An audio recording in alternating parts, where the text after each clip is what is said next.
This is a story about my boy Bruce Richardson.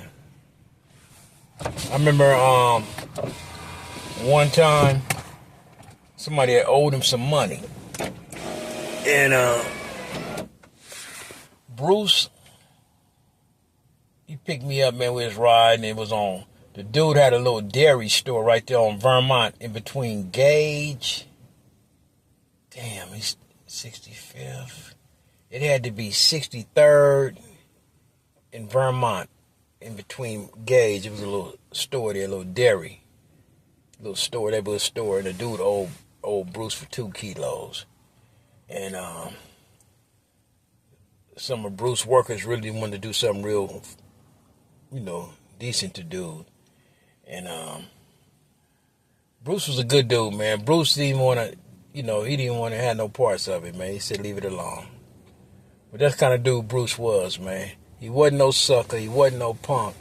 He just didn't want to bring no unnecessary heat on himself. You know what I'm saying?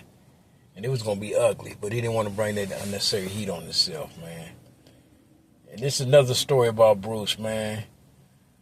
I learned a lot from Bruce. He had a house over there. Off the house, we used to go cook a lot of cocaine at on 63rd off of La Brea. That's 63rd, 65th or 63rd of La Brea. One of them little streets down that little slope. On La Brea, when you're driving up to La Brea, you see it up the little hilltop right there. He had a hollow rock made. And before you get, he walked to the door, and he always had a gun there in the little garden. It was a hollow rock. He had it hollowed out, and he had a gun stashed in there. So he used to tell me, whenever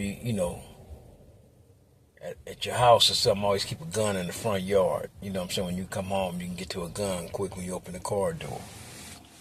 Bruce was a hell of a nigga, man. He was a hell of a nigga, man. I remember one time, this was during Christmas time.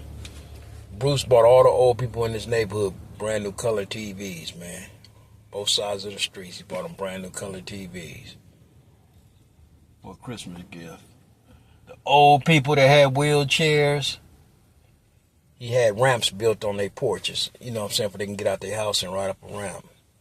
Bruce was like the little mayor of that little area right there, man. He kept all the drama down, and they had his back, man.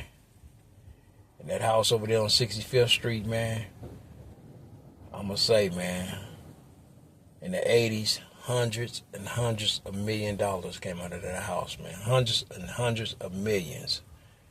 Bruce made in that house right there on 65th Street, the one he was found dead in, man.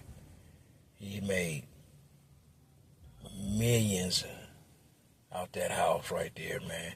There's plenty of times I went over there and seen 5 million, 2 million, $1 million was nothing, $500,000 was nothing to be sitting on the table next to his money counter. Bruce made a lot of money, dude. Bruce made a lot of money. That's a story about Bruce Richardson. Peace out.